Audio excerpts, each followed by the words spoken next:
Shalom, irmãos, eu sou o professor Wesley Bori, falando aqui da comunidade Mispahat Adonai de Uberlândia, Minas Gerais. Você que está assistindo essa mensagem pelas nossas redes sociais, aproveite, se inscreva em nosso canal, curta, compartilhe para que outras pessoas sejam alcançadas.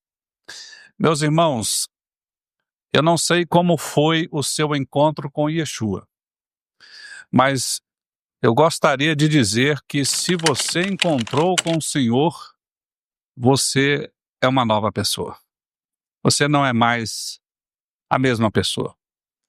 Porque a palavra do Senhor nos diz que quando você encontra com o Senhor, então, aquele que mentia não mente mais. Aquele que roubava não rouba mais. Em outras palavras, a sua vida passa a ser bem diferente. Eu gostaria de começar essa mensagem fazendo uma pergunta balizadora com o que vamos refletir com muito carinho, com muito amor. Você poderia passar pela sua memória agora, fazer uma reflexão de você com você a respeito dessa pergunta. Você teve a oportunidade de se encontrar com o nosso Senhor. O que mudou de significativo na sua vida após esse encontro com Yeshua, que nós chamamos de Teshuvá ou conversão? É como se você estivesse andando numa estrada, só há uma estrada. Em um lado dessa estrada, você está caminhando para o lado mal da história, está caminhando para fazer uma vida de pecados, mas aí você converte, você vira, e agora você vai em direção ao Senhor. Talvez, além de pensar nessa questão, talvez seja muito bom se nós olharmos para duas histórias. Uma história que talvez vocês não conheçam e outra história que está na Bíblia. Vamos refletir um pouquinho sobre isso. Eu gostaria de começar mostrando para os irmãos a respeito do nosso tema, que é a irresistível graça de Yeshua, ou um encontro irresistível de amor com o nosso Senhor, e que nos faz lembrar de um homem famoso entre os anos 1940 e 1960. Não sei se vocês já ouviram falar desse cidadão, ele é muito famoso. Ele se chama Caryl Chessman, norte-americano. Mas antes de entrar aqui nos aspectos específicos, eu vou recordar algumas coisas. Ele era filho de um casal batista nos Estados Unidos. Um casal muito devoto, daqueles que não faltavam aos cultos da igreja, que se ajoelhavam, que oravam, que clamavam, que jejuavam, eram exemplos na comunidade. Mas esse cidadão, ele teve, não sei se um azar, porque ele nasceu em 1921 e ficou conhecido pouco depois como o bandido da luz vermelha. Há uma curiosidade, porque a fama desse norte-americano fez com que um brasileiro o copiasse. Então existem dois bandidos da luz vermelha. Este, um americano, super famoso, e o brasileiro, que ficou famoso aqui pra gente, né? Mas ele nasceu em 1921, uma cidadezinha muito aprazível, que chama-se São José, ou Saint Joseph, no estado do Michigan, Estados Unidos. Nessa família maravilhosa. Mas, irmãos, a vida nos traz surpresas. E elas nos afrontam. Porque em 1929 houve a Grande Depressão, uma das maiores crises que a humanidade já passou. E nessa Grande Depressão, apenas 2 meses antes, a mãe desse senhor Chessman sofreu um acidente e ficou tetraplégica. 2 meses depois, a Grande Depressão. O pai perdeu o emprego e eles começaram a passar fome. Meus irmãos, eu não sei como é que é para vocês, mas se eu ver, por exemplo, a minha família passando fome, eu não sei o que eu sentiria. É muito difícil. Mas o pior talvez não seja passar fome. É que aquela crise foi tão grave, mas tão grave, mas tão grave, que nem os irmãos da igreja olhavam para eles. Ninguém se lembrava deles. Você já se sentiu sozinho assim? Ninguém te olha, ninguém te abraça, ninguém quer saber de você, ninguém está disposto a estender a mão para você. Foi isso que aconteceu na vida desse jovem garoto, com mais ou menos 8 anos de idade, começa a passar fome. Mas a Bíblia nos diz que nada nos separará do amor de Deus. Mas, infelizmente, há coisas que acontecem que às vezes nos faz, de fato, aparentemente justificar nos esquecer do Senhor. E esse rapaz, ele começou a roubar. No começo, pequenos alimentos, depois começou a roubar carros, e ele passou a frequentar, basicamente, os presídios juvenis. Isso foi acontecendo até o ano de 1940, e ele, a partir daí, agora já um pouco mais adulto, e lembre-se, em 1940, o que estava acontecendo?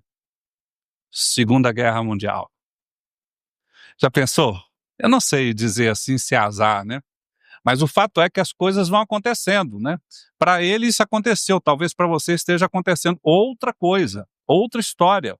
Mas o fato é que em 1940, naquela circunstância, ele resolveu ser um bandido da luz vermelha. Nós vamos parar um pouquinho aqui e vamos lembrar de outra pessoa.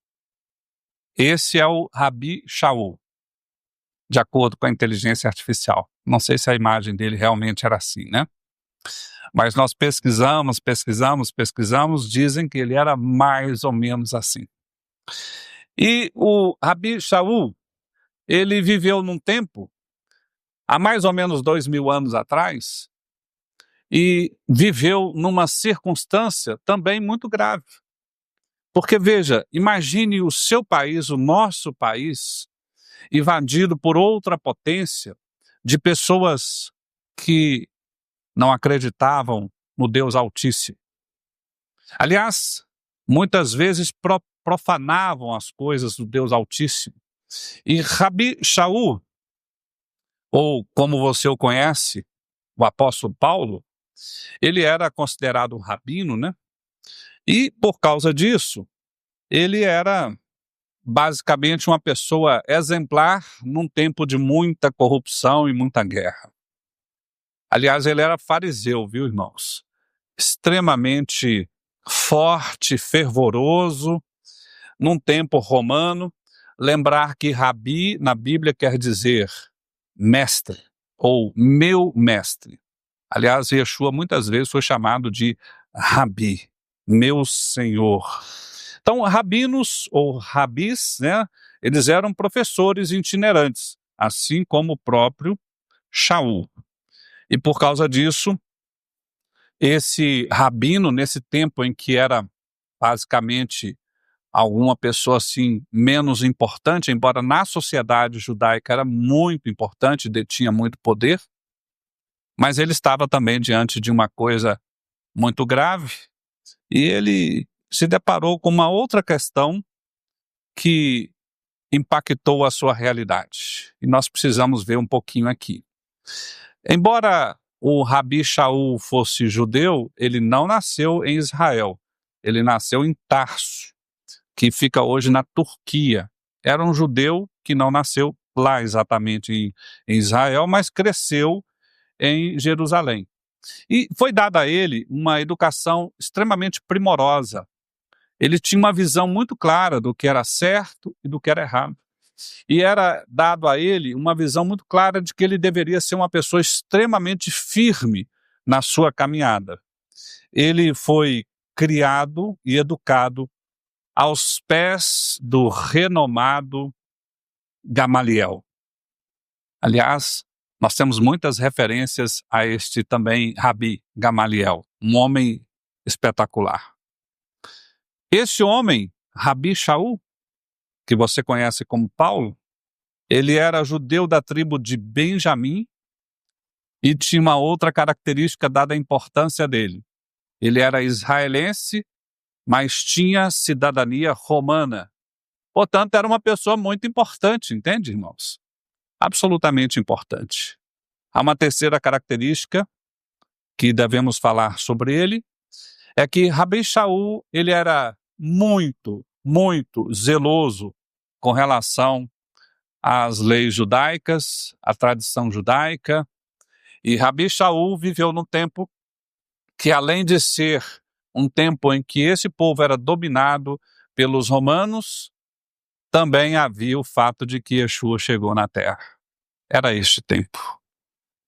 Meus irmãos, essas realidades que nos cercam, e eu não sei exatamente qual é a realidade que te cerca, mas normalmente as realidades que nos cercam, elas nos levam a circunstâncias muitas vezes de dor e de angústia, e muitas vezes nós temos explosões de coisas ruins. Eu vou contar exatamente ou rapidamente essas explosões que aconteceram dos dois ângulos. Vocês vão ver que a história de Rabi Shaul, de certa forma, se parece muito com a história do senhor Chesma. Vamos contar primeiro a dele. Ele resolveu ser alguém que vivia à margem da lei, uma vez que a ele só parecia que ele deveria explodir. Ele então conseguiu uma lâmpada vermelha. Vocês já devem ter visto isso em filmes americanos, né? O policial está andando no carro e daí a pouco coloca uma lâmpada vermelha, quer dizer, sou o policial. E por causa dessa lâmpada vermelha, ele andava por aqueles lugares assim mais afastados, onde os casais estavam namorando escondido, né? E parava aqueles casais e ele começou a fazer uma série de problemas ou de circunstâncias. Ele começou a sequestrar, a estuprar e a fazer assaltos à mão armada se passando por policial. Ele ficou conhecido nos jornais como o bandido da luz vermelha. Todos os policiais queriam pegar esse homem. Havia muita dor ali acontecendo. Os anos foram se passando e mais estupros, mais assaltos de um bandido da luz vermelha que se passava por policial. E a polícia começou a fechar o cerco, até que um pouquinho mais, em 17 de janeiro de 1948, logo depois do fim da Segunda Guerra Mundial, ele foi preso. Mas não foi só preso. É que ele foi preso na Califórnia. E lá havia uma lei que dizia que uma pessoa, ainda que não tivesse matado alguém, mas que tivesse feito os crimes que ele fez, deveria ser condenado à morte. E sabe o que aconteceu, irmão? Ele foi condenado à morte. É isso que aconteceu e ele foi para a prisão. Há uma curiosidade, é porque esse bandido era extremamente inteligente. E ele, na cadeia, tornou-se o seu próprio advogado. E nos tribunais ele foi exímio, foi espetacular. Lá ele mostrou a quantidade de erros que os promotores estavam cometendo, uma série de injustiças, e porque ele falava muito, muito bem, ele se tornou muito famoso. As televisões, os rádios, embora a televisão na época não fosse uma coisa tão relevante quanto nos nossos tempos, mas ele falava muito bem, escrevia muito bem, se tornou seu próprio advogado, e por causa disso, ele ficou famosíssimo no mundo inteiro. Mas ele foi condenado. Algo semelhante aconteceu com Rabi Shaul, não é mesmo? Só que Rabi Shaul era, de certa forma, defendido pela lei. Rabi Shaul também teve uma explosão de dor. Meus irmãos, muitas vezes nós vemos sofrimentos por falta de lei ou excesso de lei. Desequilíbrio. O primeiro estava quebrando a lei. Rabi Shaul estava exagerando no cumprimento da lei. Rabi Shaul, ele via os cristãos como alguém que corrompia a lei judaica, a tradição judaica, a fé dos seus pais. E ele então fez da sua vida, naquele instante, uma espécie de voto de perseguição a esse povo. Nosso povo, irmãos. O que nós queremos? Orar, estar com o Senhor, não é mesmo? Aprender do Senhor. Mas para Rabi Shaul, isso era absolutamente errado. E Rabi Shaul se propôs a pegar essas pessoas, a julgá-las, a matá-las, a destruí-las. Foi assim que ele pediu uma carta para o Sinédrio, para que fosse dado a ele uma recomendação para que ele pudesse ir visitando, em especial, a região de Damasco, para que ele pudesse ir até as sinagogas e pudesse caçar esse povo, filhos de Yeshua, seguidores de Yeshua. Rabi Shaul, esse homem correto, esse homem fiel. E a verdade é que ele começou a fazer essa caçada. Vejamos, por exemplo, o que diz Atos 9, 1-2. Entretanto, Shaul não pensava senão em ameaças de morte contra os discípulos do Senhor. Por isso foi ter com o chefe dos sacerdotes e pediu-lhe cartas de apresentação para as sinagogas da cidade de Damasco e para lá prender os que seguiam o caminho do Senhor, quer fossem homens, quer fossem mulheres, ia levá-los presos para Jerusalém. Coisa terrível, né? Apenas trocando um pouquinho o lado da moeda da lei. Um sem lei, o outro com excesso de lei. Meus irmãos, mas aí acontece uma coisa. Yeshua se encontra com a pessoa. Mas aí deveria ter acontecido, se não aconteceu com você, um encontro seu com Yeshua. Porque essas pessoas podem não ser você, podem não ser como eu. Mas o fato, meus irmãos, é o seguinte: todos nós precisamos passar por um conserto, por um arrependimento, uma mudança de vida. Todos nós precisamos nos encontrar com o nosso Senhor. E foi exatamente isso que aconteceu. Lá na prisão, lá na cadeia, lá na circunstância em que todos fugiam, o senhor Chessman se encontrou com Jesus. E como foi esse encontro? Havia um filho de Deus, segundo os jornais da época, era pai de uma das meninas que havia sido estuprada por ele, que ao saber que aquele homem havia sido preso, pensou uma coisa que só alguém de joelho no chão pensa. Porque imagine, se fosse sua filha, o que é que você pensaria, né? Não sei, talvez raiva, né? Talvez esse homem deve morrer. Mas o fato é o seguinte: este homem pensou assim: já sei o que aconteceu com esse cidadão para ter feito isso com a minha filha. Ele não encontrou ainda com Yeshua. Ele não conheceu o amor de Deus. Certamente esse homem viveu circunstâncias dramáticas. E você quer saber de uma coisa?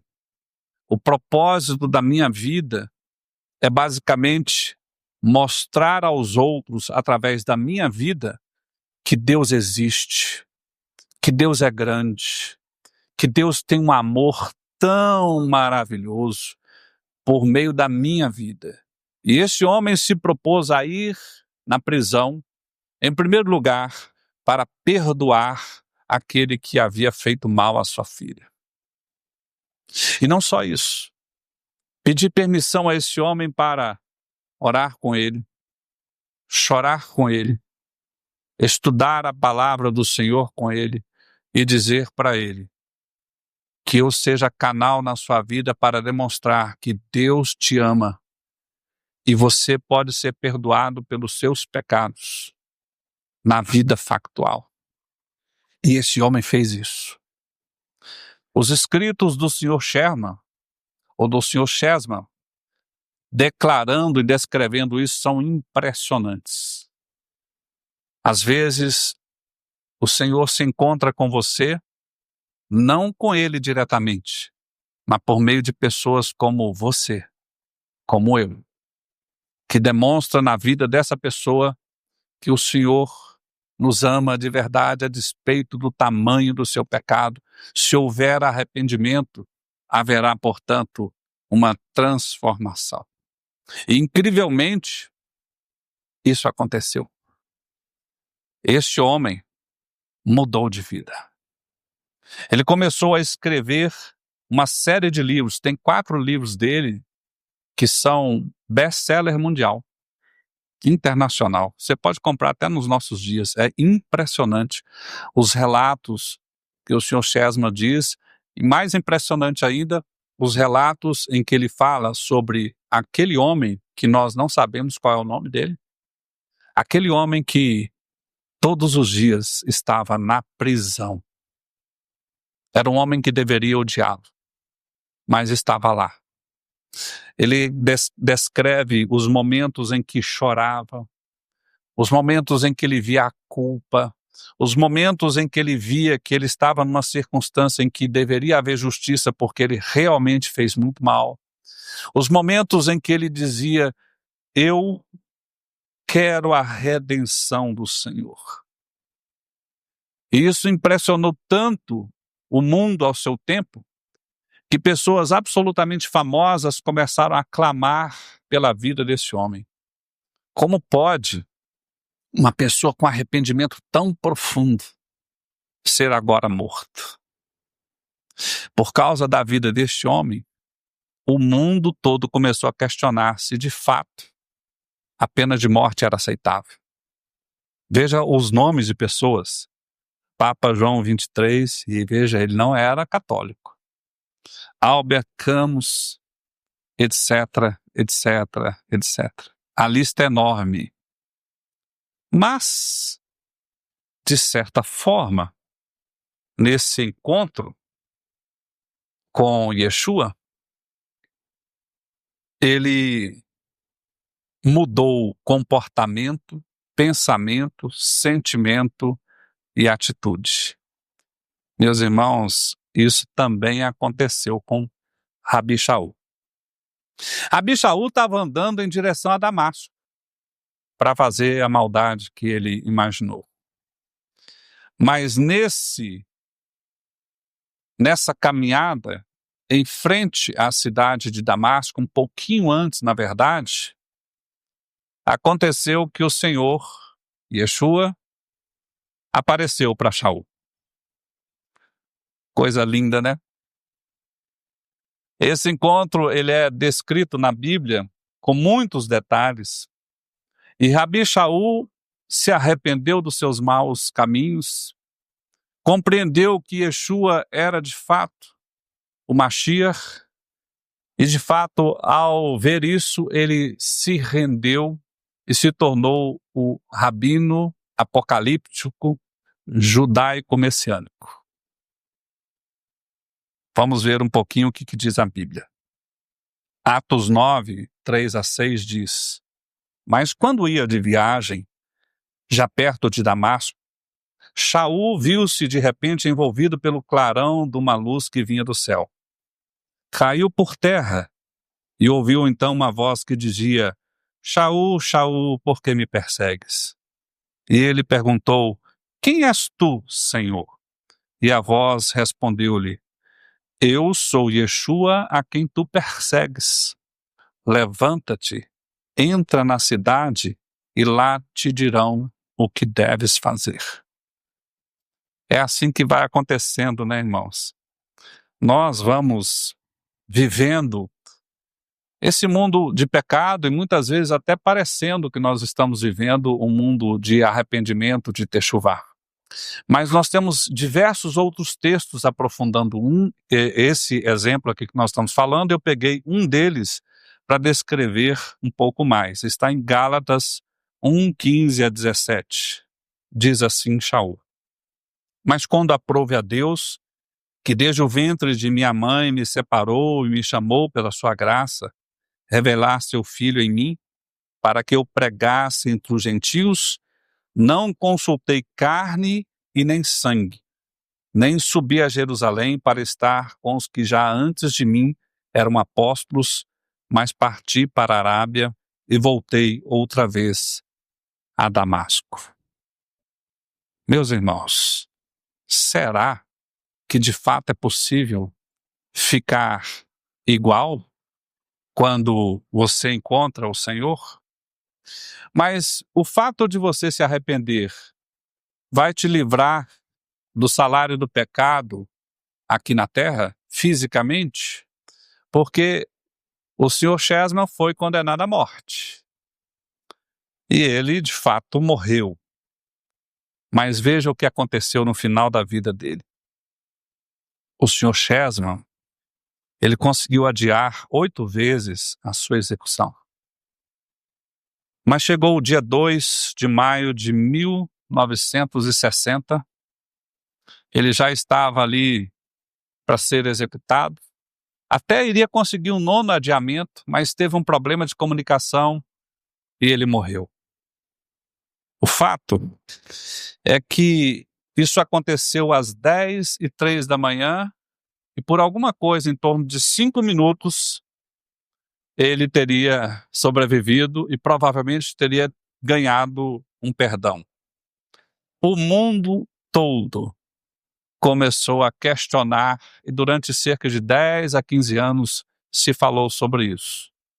Mas antes de falar sobre isso, talvez seja relevante falar o que ele disse pouco antes de morrer. Porque pouco antes de morrer, ele foi entrevistado por uma emissora de rádio, quando ele contou uma coisa. E o que ele contou foi algo mais ou menos assim: eu passei a minha vida, a primeira parte da vida, sem nem receber um abraço. Eu ia nas igrejas e as pessoas não olhavam para mim. Nem um abraço. Eu tinha fome, mas nem um prato de comida. Eu achava que se Deus existisse, e eu achava que ele não existia, porque nem o povo dele olhava para mim. Nem um olhar, meus irmãos. Meus irmãos, sem brincadeira, para e pensa, quantas pessoas já entraram aqui por essas portas e saíram daqui sem nenhum abraço. Mas um dia, eu vi um filho de Deus que deveria me odiar. E esse filho de Deus, ele me amou e eu vi que Deus existia, porque ele não deveria fazer isso. E a declaração dele é que ele compôs uma música para descrever aquilo que ele sentia. Eu não sei se a música é dele, porque depois eu vi um hino descrevendo essa estrofe. Mas ele cantou isso ao vivo. A música era assim, falando sobre a transformação que ele passou. Ele dizia: meu maior desejo agora é amá-lo, proclamar o que ele fez para me salvar. Ele tocou meu ser e eu mudei completamente. Como Cristo nem o outro satisfaz. Sempre cuidará de mim, meu mestre, com desvelo e compaixão sem fim. Nenhum outro tira a culpa do pecado. Oh, como ele ama-me. Amor, irmãos. Nós podemos falar da lei aqui. E a lei é maravilhosa. Mas sem amor não dá. As duas coisas são relevantes. Paulo, por semelhante modo, também foi condenado à morte. Infelizmente. Um justo, um rabino, injustamente. E ele, em vários momentos, também conseguiu vencer naquilo que nós podemos dizer que era algo semelhante a um tribunal. Mas um dia, por causa da perseguição de Nero, Paulo foi executado, provavelmente no ano 67 depois de Cristo. E ele tinha consciência que o seu tempo estava chegando, como na carta que ele escreveu a Timóteo. Mas aí chega a hora. E ele morreu. Segundo Timóteo 4, 6-8 diz: eu já estou sendo derramado como libação, e chegou o tempo da minha partida. Combati o bom combate, terminei a corrida, guardei a fé. Agora me está reservada a coroa da justiça, que o Senhor, justo juiz, me dará naquele dia, mas não somente a mim, mas também a todos os que amam a sua vinda. Aleluia. Mas, se eu puder fazer aqui mais ou menos as palavras de Techuval, de conversão de Rabi Shaul, e eu peguei e fiz aqui uma série de estudos para fazer uma contextualização, para chamar os irmãos, como se o Rabi Shaul estivesse escrevendo uma carta para nós. Carta a Mispahat Adonai de Uberlândia, Minas Gerais. Talvez ele dissesse algumas poucas palavras a respeito disso. Talvez ele dissesse assim: ó, meus irmãos da Mispahat Adonai, ainda que eu falasse todas as línguas do céu e da terra, e é tão bom, né, se falarmos, queremos cada vez mais aprender hebraico, aramaico, inglês, grego, todas as línguas. Imagine, nós admiramos pessoas que são poliglotas, falam diversas línguas. Mas ainda que você falasse tantas línguas, ainda que você fosse realmente uma pessoa extremamente inteligente, conhecedor da Torá, ainda que você estivesse com toda a verdade, ainda que você fosse dono daquilo que é o que é certo, se não tiver amor, Hesed, que é aquele amor terno, ou Rahamim, que é o amor da compaixão, seria como alguém que escreve com algo que não tem valor nenhum. Em outras palavras, meus irmãos, se nós estivermos certos, mas se não tiver amor, estamos errados. E continua Rabi Shaul. Ainda que o meu estudo fosse profundo, ou ainda que a Miss Parrat fizesse pregações maravilhosas, e faz, ainda que estudemos coisas incríveis, e estudamos, ainda que nós sejamos os mais sábios da face da terra, todo conhecimento da Torá, conhecermos todos os ângulos do que os profetas nos explicam, sem amor real entre os irmãos da Misparrat, nada disso nos edificaria. Continua a pseudocarta de Rabi Shaul.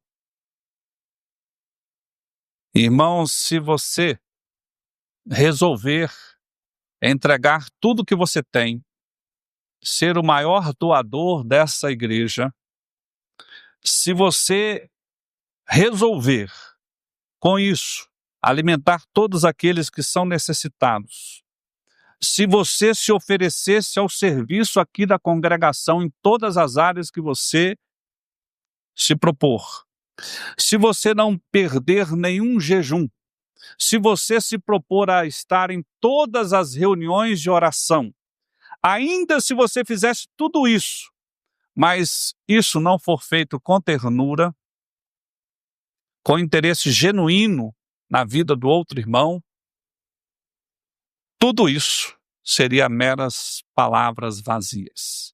Serve de nada. Continua Rabi Shaul dizendo: o amor que nós precisamos escolher viver, meus queridos, é o amor da paciência. Nós precisamos ser pacientes uns com os outros. De vez em quando, todos nós pisamos na bola, ou às vezes esquecemos do outro. E ele diz que esse amor da paciência espera em silêncio o irmão que se atrasa para o Shabat, e tem sempre um atrasado. Ele ouve, sem interromper, o relato de vitória ou de dor, porque nós precisamos ser respeitosos na casa do Senhor. Rabi Shaul nos diz que o amor que precisamos viver é bondoso. Ele sorri quando alguém pede para explicar mais uma vez os princípios da fé. Ele não vai dizer, mas eu já falei isso, eu já expliquei, você não entendeu, não? Nós vamos sorrir. Que bom falar do Senhor. Esse amor bondoso vai estender a mão sem julgar, sem apontar que o outro talvez tenha feito errado. Mas o irmão precisa, então agora é a hora de estender a mão. Rabi Shaul continua dizendo que se você fizer tudo certo, mas invejar o crescimento do outro, seja espiritual, financeiro ou ministerial, de nada adianta. Porque a caminhada é a sua caminhada. Rabi Shaul nos diz que você não pode fazer alarde de você mesmo. Não na casa do Senhor em especial. Você não deve buscar lugares de honra à mesa ou no púlpito. Espere ser chamado, porque isso é amor. Você não deveria viver ressentido, continua Rabino Shaul, quando alguém tropeça. E sempre terão os que tropeçam. Mas, ao contrário, devemos acolher o irmão com abraço e oração de restauração. Continua Rabi Shaul, quase terminando a sua carta de Techuvá. Os filhos de Deus não se alegram com injustiça, não riem quando o outro se dá mal, mas eles se alegram quando a verdade e a graça de Adonai triunfam.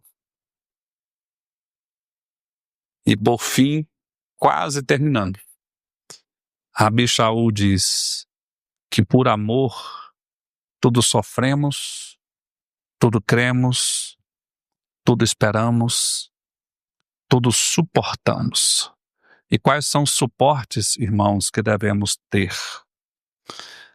Suportar críticas sem perder a ternura. Difícil.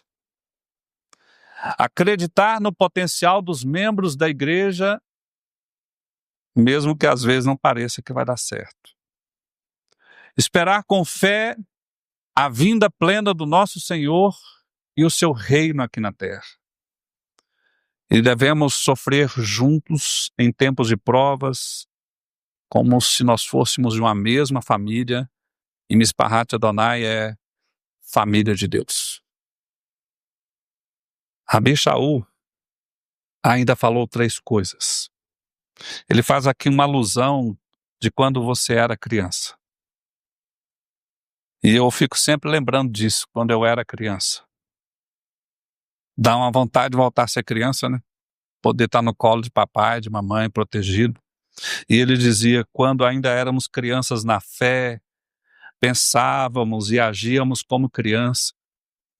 Mas ao crescermos em Adonai, deixamos para trás a imaturidade. Meus irmãos, nessa casa nós temos que crescer espiritualmente. Em penúltimo lugar, ele diz, agora vemos como alguém olhando através de um espelho embaçado, mas então veremos rosto a rosto. Agora conheço em parte, então conhecerei plenamente, como sou plenamente conhecido pelo nosso Pai. E por fim, ele nos insta às virtudes.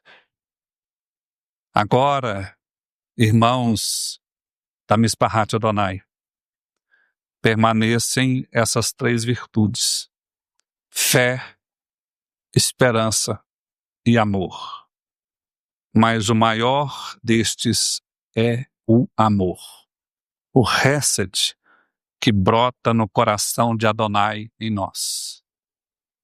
E eu não sei como é para você, meu irmão, mas alguns aprendizados estão aqui, muito presentes, e eu queria dizer para você que se você estiver sentindo a vontade de ser abraçado, por favor, não saia sem, pelo menos, procurar a mim ou alguém aqui, porque nós precisamos olhar uns para os outros.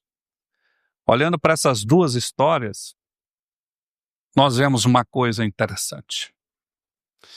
Se você encontrar-se com o Senhor, seja ele pessoalmente ou porque você se encontrou com um membro da família de Deus, alguém que põe o joelho no chão, está disposto a suportar as cargas do Eterno, acredite, você não será mais a mesma pessoa.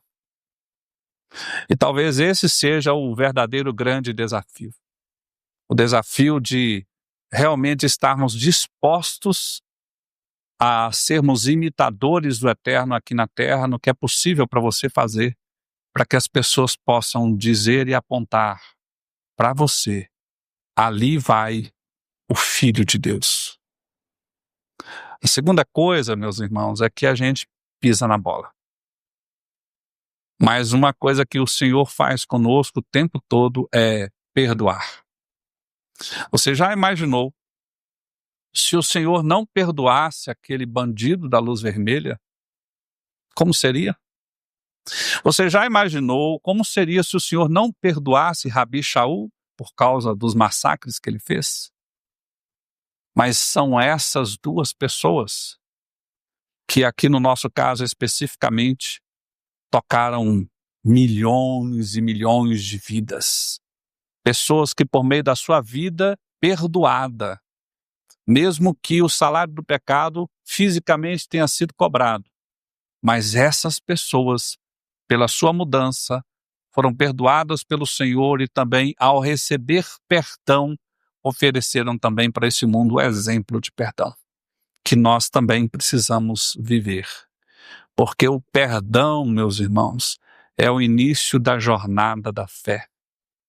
Não há como você caminhar nessa vida de fé se você estiver carregando ressentimentos, sejam eles mentais, emocionais ou espirituais. É preciso que nós nos libertemos desse ressentimento. É preciso realmente jogar fora esse ressentimento para dizer: hoje é um novo dia com o Senhor. É o que essas duas histórias nos demonstram. Mas, ao fazermos isso, nós vamos também deixar, assim como essas duas pessoas deixaram, um legado de esperança. Eu não sei como é que é para você, mas eu digo para você uma coisa: tudo vem do céu, nada mais do que estar com o Senhor importa, e o nosso Senhor é o Deus da esperança. A esperança está no amanhã. Hoje talvez teremos lutas, decepções, superações, mas eu não posso perder a esperança. Mispahat Adonai, não perca a sua esperança. E para terminar, eu queria dizer para você que se você entrou aqui querendo um olhar, um abraço, um carinho, ou um tempo de oração, mas alguém que você imaginava não fez, é a hora de você levantar a mão. Porque se você levantar a mão, eu gostaria de fazer isso com você, nem que seja um abençoar você. Mas se você não levantar a mão, mas vê alguém que precisa, meu irmão, seja Cristo na vida dessa pessoa. Há tanta carência, meus queridos. Nós precisamos realmente de lei, mas como Rabi Shaul demonstrou, nós precisamos de algo mais importante do que isso. Nós precisamos de misericórdia, de compaixão, que todos nós saiamos daqui resignados a sermos pessoas que vão oferecer aquilo que o mundo não pode oferecer, a compaixão de Adonai. E se você precisar, e se você considerar que eu sou essa pessoa que pode dar para você um pouquinho disso, conte comigo. Que o Senhor te abençoe e te guarde.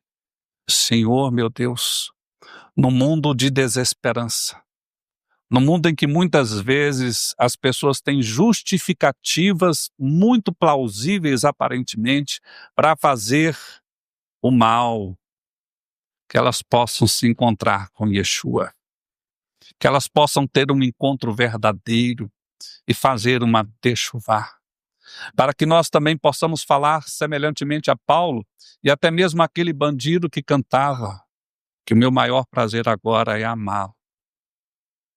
Fazer tudo aquilo que ele gostaria que eu fizesse, porque ele sempre cuidará de mim, meu mestre, com desvelo e compaixão sem fim, porque nem o outro tira a culpa do pecado.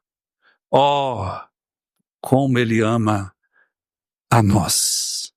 Que o Senhor abençoe a Mispahat Adonai, todos que estão aqui presentes, com muita compaixão. Em nome de Yeshua HaMashiach, amém, amém e amém.